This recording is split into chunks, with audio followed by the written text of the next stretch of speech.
I'm Bernadette Foley, and I am in my third term as president, beginning in 2020 and ending in 2023.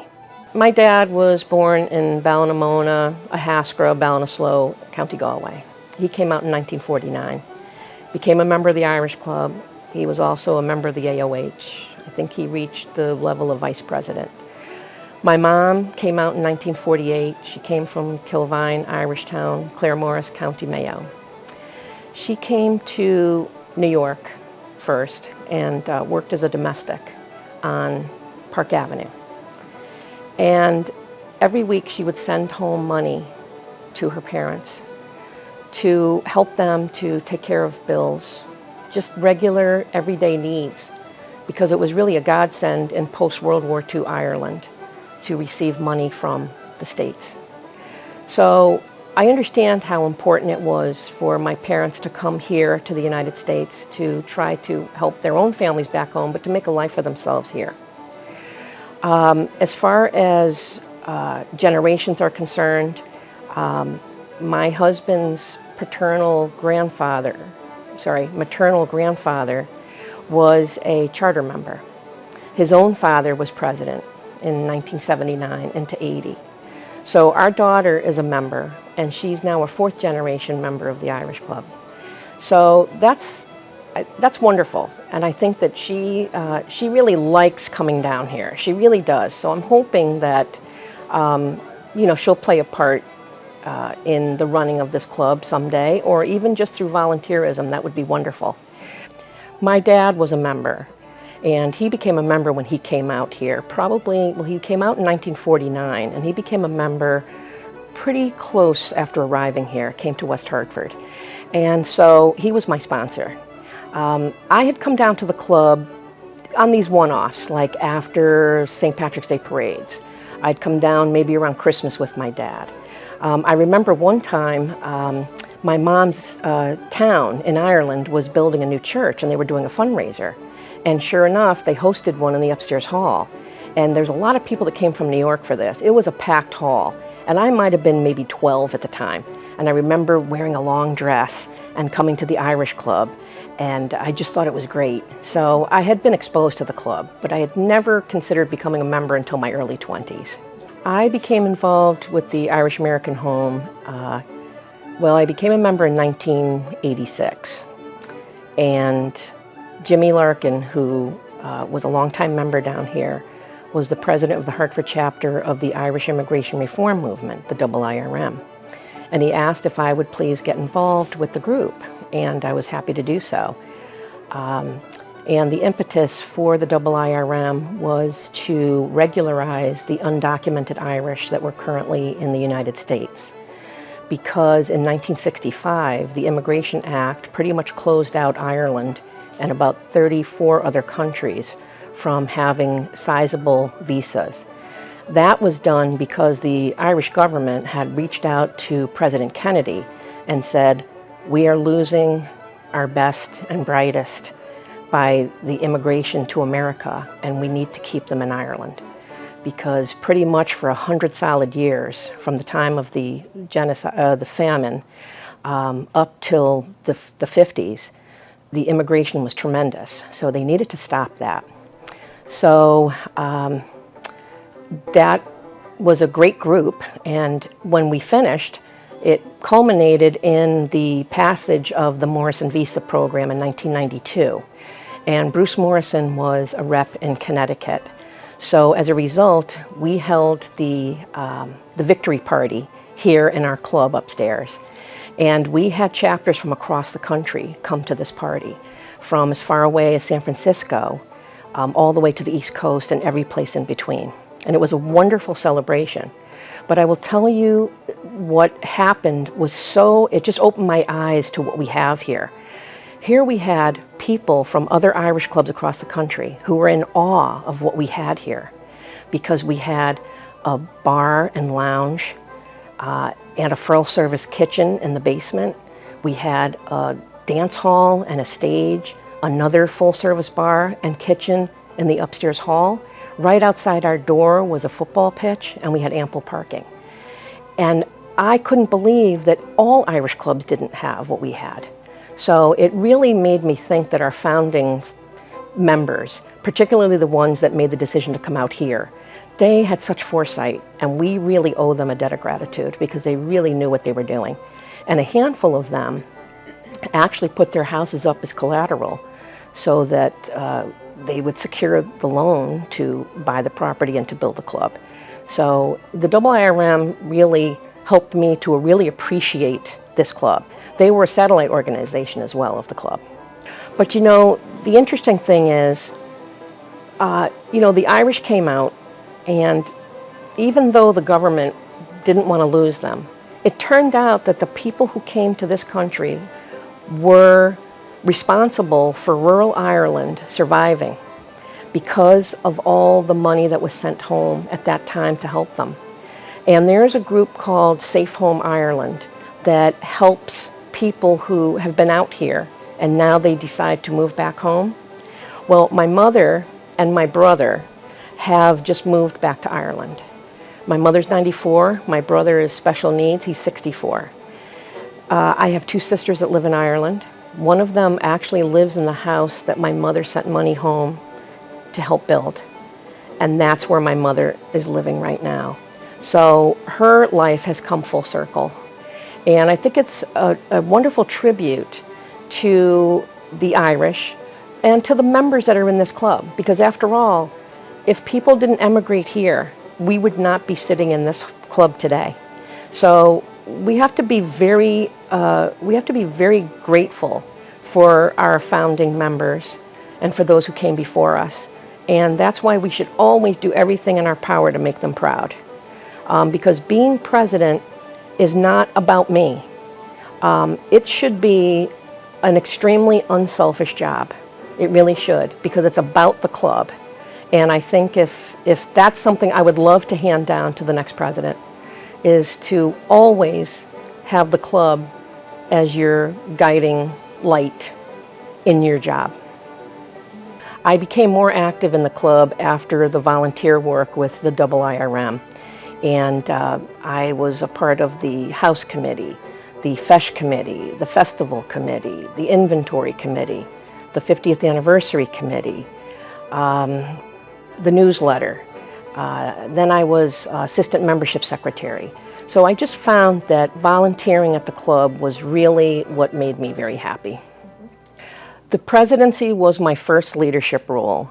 I was quite content to be a worker bee, quite content to do that. But Jimmy Droney asked me to run for president. And at that point, I was taken aback because I thought, oh my, like the presidency that's a very time-consuming job. And you'd have to really be able to put it all in if you want to run for president. I knew that I had the wherewithal to do it. My biggest challenge was trying to overcome public speaking because that was just a debilitating thing for me. But I guess I had to get over that pretty quick. In contemplating running for president, I knew that it was going to be a daunting task because we were just coming off of COVID. So I think I just really wanted to make sure that the club was going to be here for future generations. So I didn't really have a particular goal other than for us to still be in existence, because with COVID, there were many organizations that did fold. So that was really my main goal at the start. When I started in 2020, the first thing that the board told me was that we needed to replace the HVAC units, that they were failing. And they had been failing for a long time, so it wasn't a question of, do we do it? It was, when can we do it? And so they asked me, how are we going to pay for it?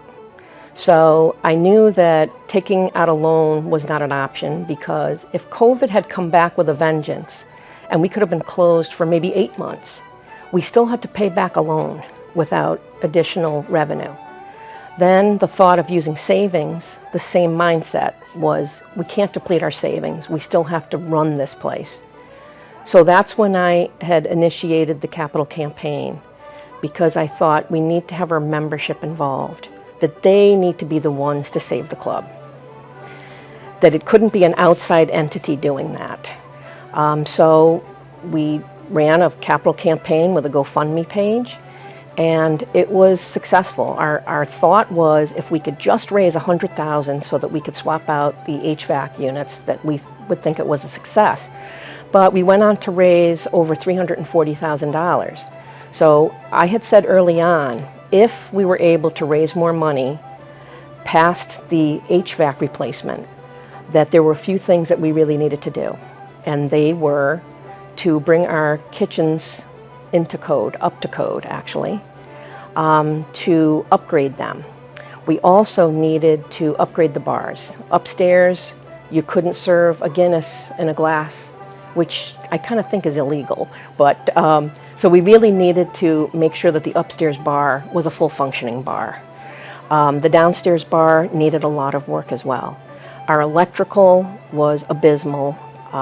We needed to have that sorted out.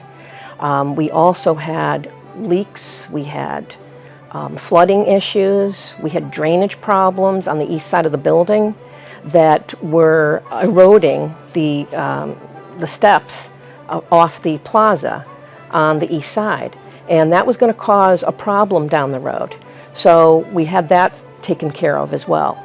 But in between all of that, we also had 2 industrial fridges die on us, an industrial freezer, the water heater.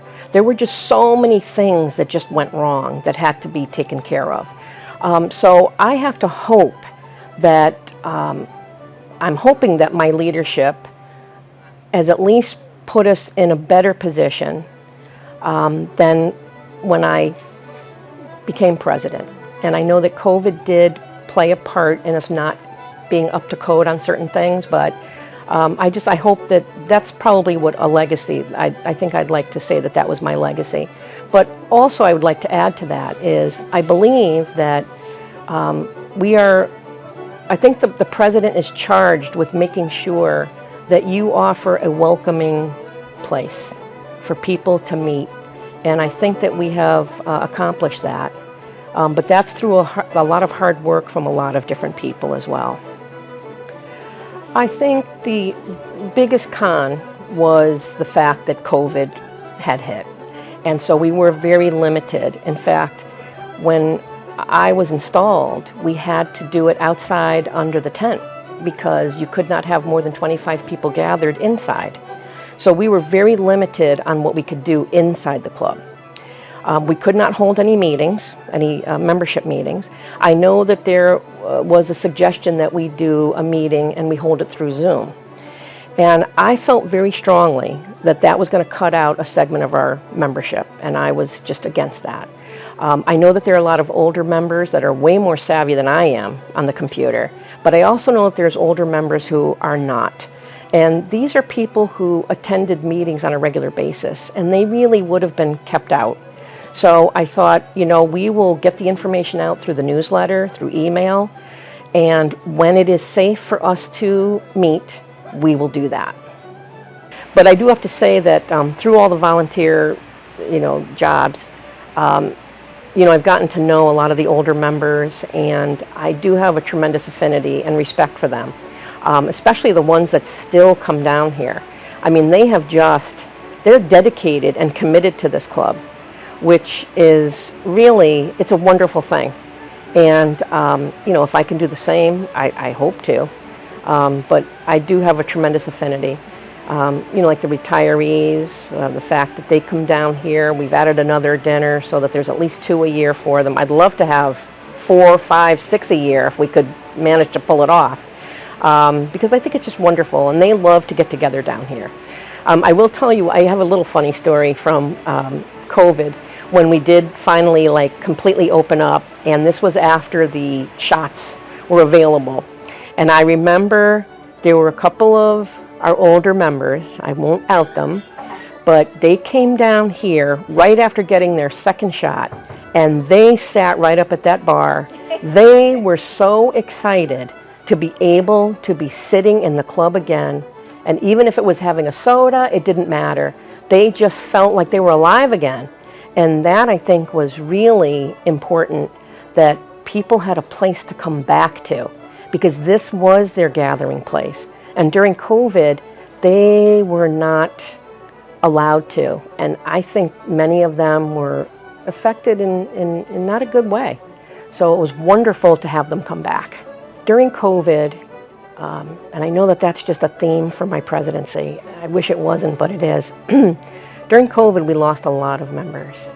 And maybe not from COVID, but being older. And in some cases, early on in COVID, people were not even able to hold a funeral mass. There was no wake. And for Irish people to not get together for a wake is something that is very alien to us. So I feel so badly for those families that could not have people come and just hug them and give them their condolences. And I know that people wanted to do that for others. But it also made me think, with every death went a piece of history of this club. And the last time that a history was written was for the 50th anniversary. And now that's a while ago. That's we got to be coming up close to 30 years, right? So I'm thinking we need to document our history. We need to at least continue from where that ended almost 30 years ago. And a funny thing is, I was looking at the bylaws when the club was on Grove Street, and one of the officer positions was historian. And I think we might want to entertain going back to adding that as a position, because the History Committee has done a tremendous job. The History Committee has worked so hard to gather up this history and this information that it would be a shame to kind of hand it over and then say, we've done our bit, which the History Committee certainly has. But I'd hate for that to kind of get lost in the shuffle, and then another 30 years goes by and having to redo what was done. So it might be nice to have a historian who could pick it up from here and just continue it and add to it, and have a committee to do that, so that it might not be as daunting as it was for our current history committee. I also owe a debt of gratitude to all the members who have assisted me throughout my 3 years as president, because there's no way I could have done it without them, from my fellow officers and board members and just members and friends and my family. It's just been tremendous, that the commitment that I see from people who never hesitate to volunteer when asked. And that truly is how the club will survive, is through volunteerism. It is the only way that it's going to survive. And whether that's through running for office or being on a committee or just being a greeter at the door, it's just very important for our membership to have an active role in our club, in their club. So I think with that, we will have tremendous success going forward.